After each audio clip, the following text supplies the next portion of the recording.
Good morning to all of you. आज हम next 10 question के बारे में डिस्कशन करेंगे। चलिए स्टार्ट करते हैं। आज का पहला क्वेश्चन है कि वैश्विक लैगिंग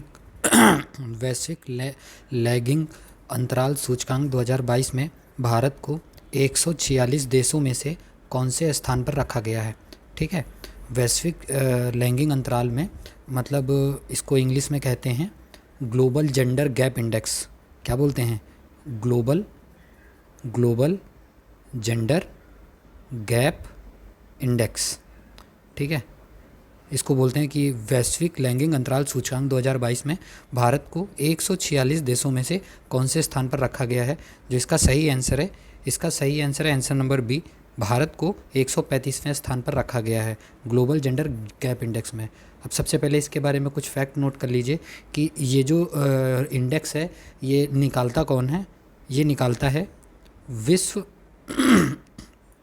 विश्व आर्थिक मंच निकालता है। कौन निकालता है? विश्व आर्थिक मंच।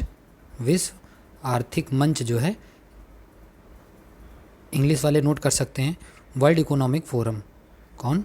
वर्ल्ड इकोनॉमिक फोरम जो है वो इस रिपोर्ट को निकालती है। ठीक है, अच्छा 2000 ये तो जो रिपोर्ट है ये 2022 की है। जो 2021 की रिपोर्ट थी उसमें इंडिया की क्या रैंक थी? उसमें 146 देशों 2021 में 146 देशों ने पार्टिसिपेट नहीं किया था, टोटल 156 देशों ने पार्टिसिपेट किया था। और उसमें जो भारत की रैंक थी वो 140वीं रैंक थी। कितनी थी? 140वीं रैंक थी। ठीक है, सूचकांक में जो भी ये जो सूचकांक निकाला गया है ये 4 अन्य श्रेणियों में भी बताया गया है। उसमें भारत की स्थिति क्या है आप नोट कर सकते हैं। पहला जो है वो आर्थिक भागीदारी और अवसर में क्या है? आर्थिक भागीदारी और अवसर में जो भारत का स्थान है वो कितना है? वो भारत का स्थान है 143। उसके बाद दूसरे नंबर पे है कि शिक्षा का अवसर में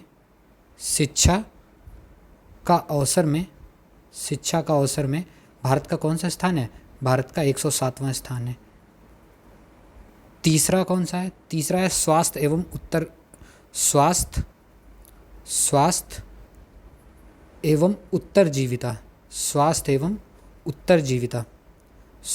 उत्तरजीविता। इसमें भारत की कौन सी रैंक है? इसमें भारत की 146 रैंक है। ठीक है, और जो लास्ट जो चौथी श्रेणी है उसका नाम है राजनीतिक सशक्तिकरण। क्या है? राजनीतिक सशक्तिकरण।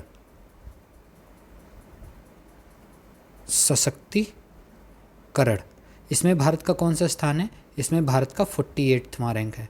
ठीक है, और ये जो रिपोर्ट निकाली गई है इसमें जो शीर्ष के 5 देश हैं उसमें नाम नोट कर लीजिए। पहले पे है आइसलैंड। पहले पे कौन सा है? आइसलैंड। दूसरे पे है फिनलैंड। तीसरे पे है नॉर्वे। चौथे पे कौन सा है? चौथे पे है न्यूजीलैंड। और पांचवे पे जो है वो है स्वीडन। कौन सा है? स्वीडन। और जो इस सब रैंकिंग में जो सबसे आखिरी पोजीशन पे है, लास्ट में है, उसका नाम क्या है?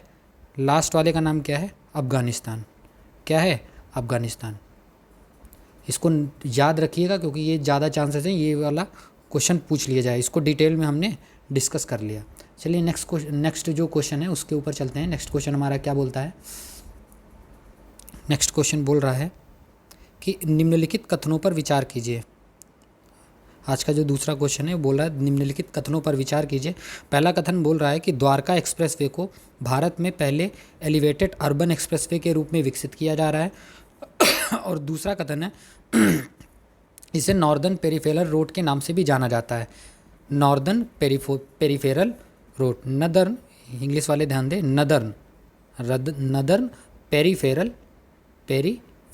पेरिफेरल का मतलब ये होता है कि सिटी से न जाके सिटी के बिल्कुल बाहर से निकल जाए। पेरिफेरल का मतलब ये होता है। तो इसका जो ऑप्शन दे रखा है पहला ऑप्शन है केवल 1 सही, दूसरा ऑप्शन है केवल 2 सही, तीसरा ऑप्शन है 1 और 2 दोनों सही, और चौथा ऑप्शन है ना तो एक सही ना तो दो सही। इसमें जो सही ऑप्शन है, इसका सही ऑप्शन है ऑप्शन नंबर सी। एक और दो दोनों सही। आइए इसको एक्सप्लेन करते हैं, देखते हैं क्या क्या बोलता है। द्वारका एक्सप्रेसवे जो है वो भारत का पहला एलिवेटेड अर्बन एक्सप्रेसवे के रूप में विकसित किया जा रहा है। बिल्कुल सही कथन है ये। क्या है ये? बिल्कुल सही कथन है। ठीक है। और ये जो द्वारका एक्सप्रेसवे है ना, ये आपने सुना होगा इंडिया में स्वर्णिम चतुर्भुज की तरीके से, स्वर्णिम चतुर्भुज की तरीके से वो हाईवे विकसित किया जा रहा है, स्वर्णिम चतुर्भुज का। तो स्वर्णिम चतुर्भुज का जो हाईवे विकसित किया जा रहा है, मतलब एक्सप्रेसवे जो विकसित किया जा रहा है ना, उसी के एक्सप्रेसवे में एक छोटा सा एक्सप्रेसवे आता है। क्या नाम है उसका? द्वारका एक्सप्रेसवे। जो द्वारका एक्सप्रेसवे है वो कहाँ कहाँ से होके जाता है? ये दिल्ली गुड़गांव एक्सप्रेसवे जो है, दिल्ली गुड़गांव जो एक्सप्रेसवे है वहाँ से होके जाता है। और दिल्ली, फिर उसके बाद दिल्ली के बाद फिर जयपुर, दिल्ली के बाद जयपुर, जयपुर के बाद अहमदाबाद, जयपुर के बाद अहमदाबाद, अहमदाबाद के बाद मुंबई, मुंबई। ये जो शाखा ये गई है, इसी शाखा में ये क्या बन रहा है? द्वारका एक्सप्रेसवे बन रहा है। ठीक है, क्या बन रहा है? द्वारका एक्सप्रेसवे बन रहा है। चलिए नेक्स्ट क्वेश्चन के बारे में डिस्कशन करते हैं। नेक्स्ट क्वेश्चन क्या बोलता है? नेक्स्ट क्वेश्चन बोल रहा है कि थर्ड क्वेश्चन है, 13 एक्सप्रेसवे वाला देश का पहला राज्य कौन सा बन गया है? 13 एक्सप्रेसवे का मतलब क्या है कि ऐसा राज्य जिसमें 13 एक्सप्रेसवे बन चुके हैं, वो भारत का जो पहला राज्य बना है वो कौन सा बना है? इसका जो सही आंसर है, answer number D, Uttar Pradesh. Uttar Pradesh देश का पहला राज्य बन गया है जहाँ पर 13 एक्सप्रेसवे हैं।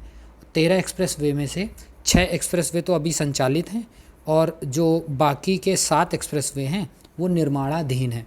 आप चाहो तो डिटेल नोट कर सकते हो, मैं धीरे धीरे बोलूँगा, आप कॉपी पे नोट कर लेना। जो पहला एक्सप्रेसवे है वो है यमुना एक्सप्रेसवे। उत्तर प्रदेश में मैं बता रहा हूँ, पहला एक्सप्रेसवे है Yamuna expressway.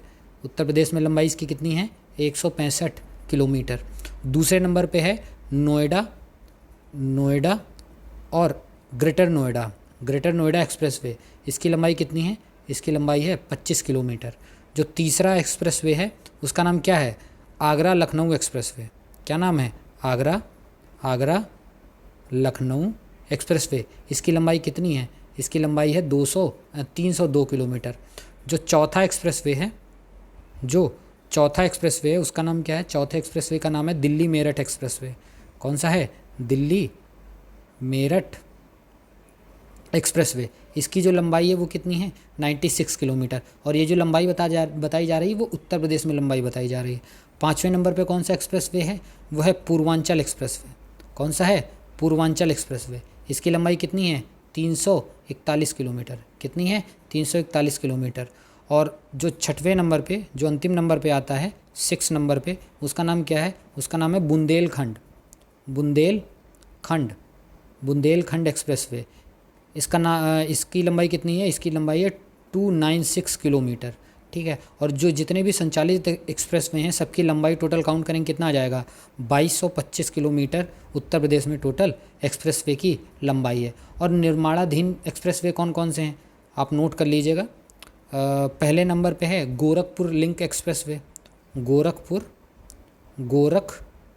Gorakhpur link expressway. इसकी लंबाई कितनी होगी? 91 किलोमीटर। दूसरा है गंगा एक्सप्रेसवे। दूसरा कौन सा है?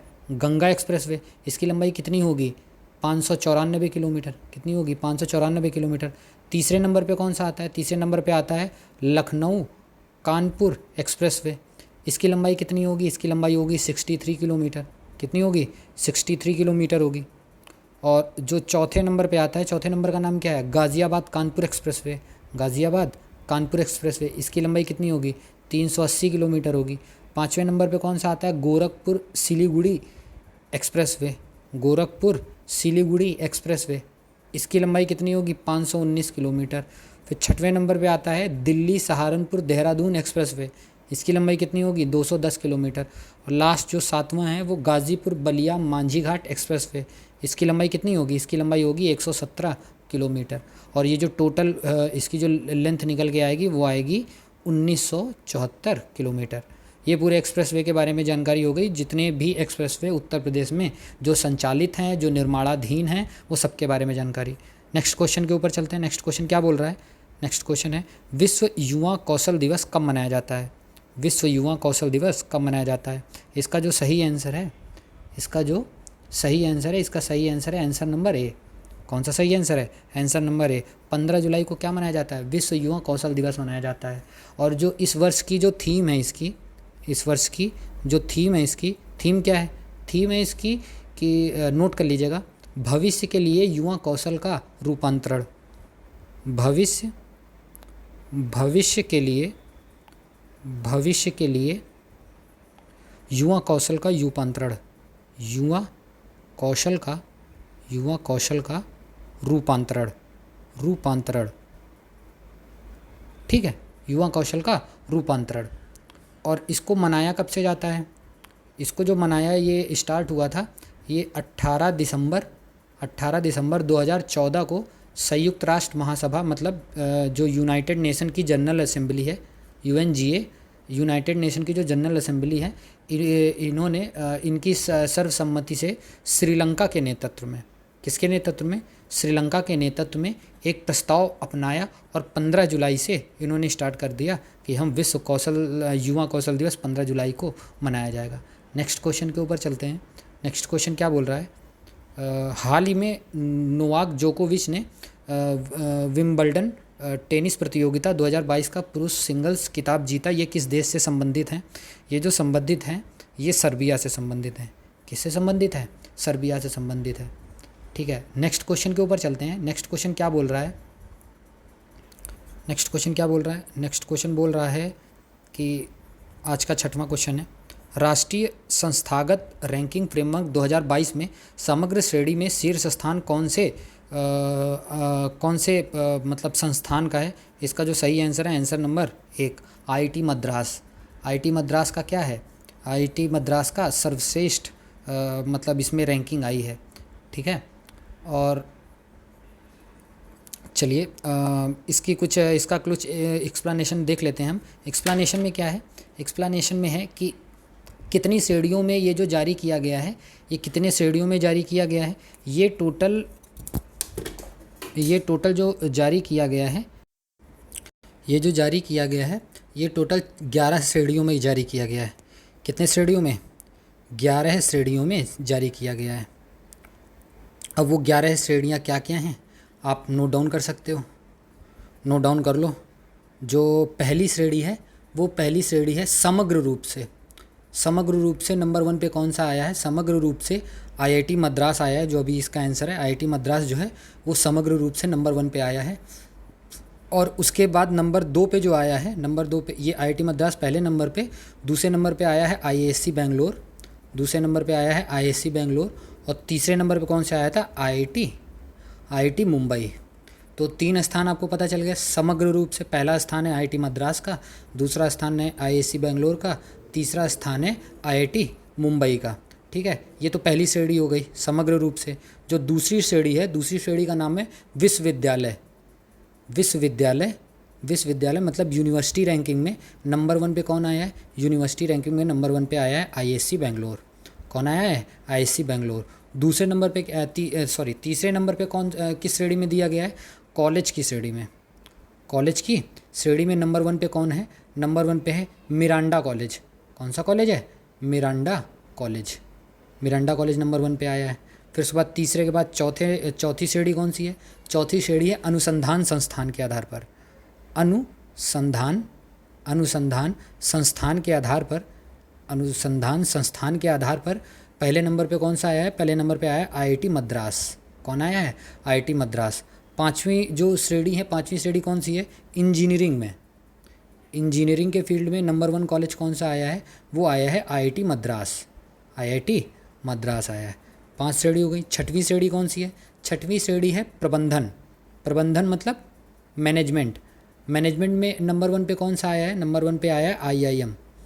ठीक है, IIM अहमदाबाद जो है वो नंबर 1 पे आया है। 7वीं श्रेणी कौन सी है? चिकित्सा मतलब मेडिकल में जो नंबर 1 पे आया है वो कौन सा आया है? वो आया है अखिल भारतीय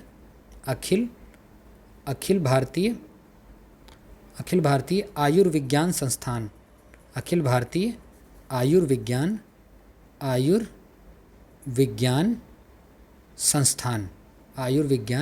संस्थान। और ये 7 श्रेणी हो गई। इस 7 के बाद जो 8वीं श्रेणी है वो है फार्मेसी में। फार्मेसी में नंबर 1 पे कौन सा कॉलेज आया है? वो आया है जामिया हमदर्द फार्मेसी। कौन सा है? जामिया हमदर्द फार्मेसी ये आया नंबर 1 पे।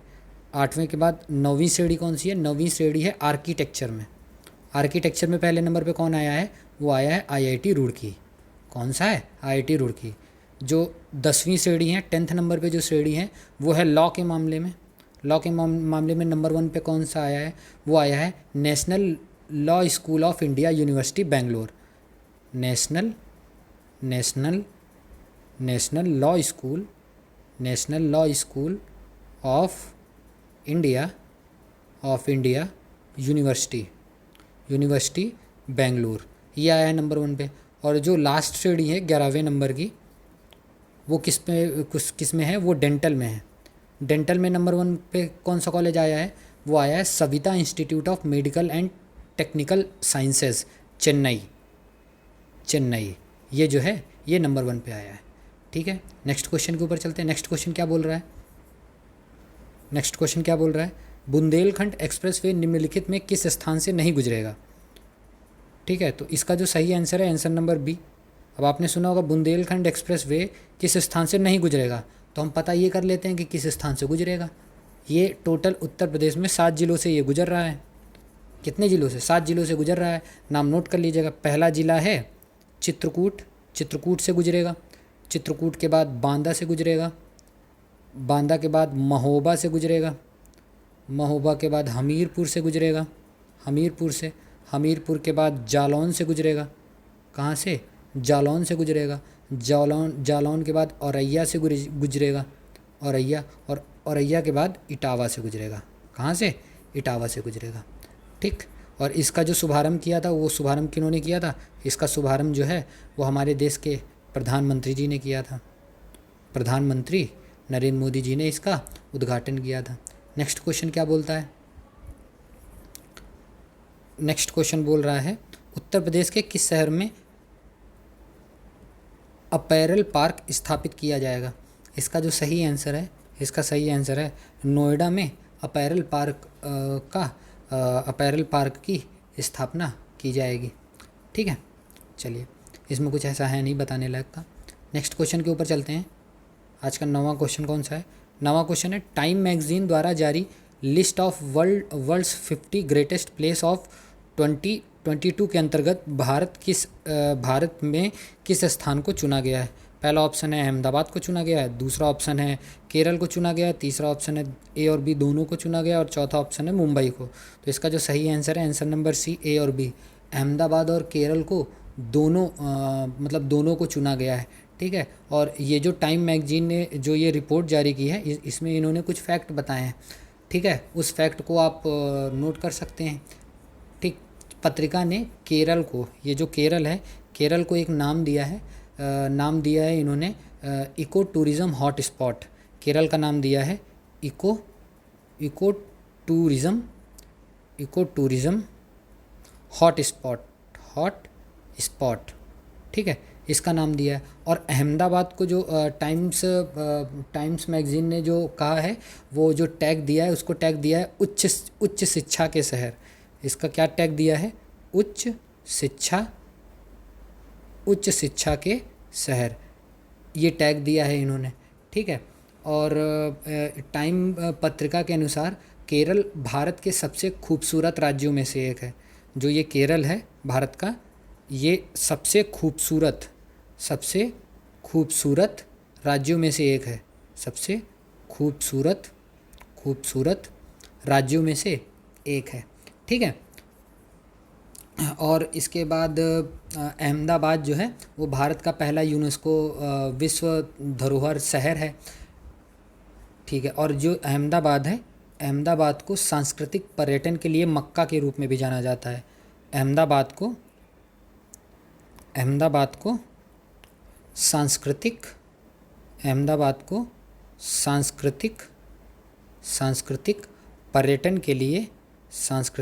पर्यटन के लिए मक्का मक्का के रूप में जाना जाता है। ठीक है, आज का लास्ट क्वेश्चन देखते हैं। भारत में पहला कार्बन न्यूट्रल हवाई अड्डा कौन सा है? इसका जो सही आंसर है, इसका सही आंसर है आंसर नंबर ए। भारत में पहला कार्बन न्यूट्रल हवाई अड्डा लेह हवाई अड्डा है। ठीक है, आज के लिए इतना रहने देते हैं। आपका किसी को कोई समस्या हो, किसी को कोई प्रॉब्लम हो, कमेंट सेक्शन में जाके बता सकता है। और किसी को कोई सजेशन देना हो तो वो भी कमेंट सेक्शन में जाके बता सकता है। और चैनल को लाइक करिए, सब्सक्राइब करिए। और परसों जो आपका अब पेपर है प्रीलिम्स का, पीसीएस का, उसके लिए अभी से सबको बेस्ट ऑफ लक। अच्छे से पेपर करिए सब लोग। धन्यवाद।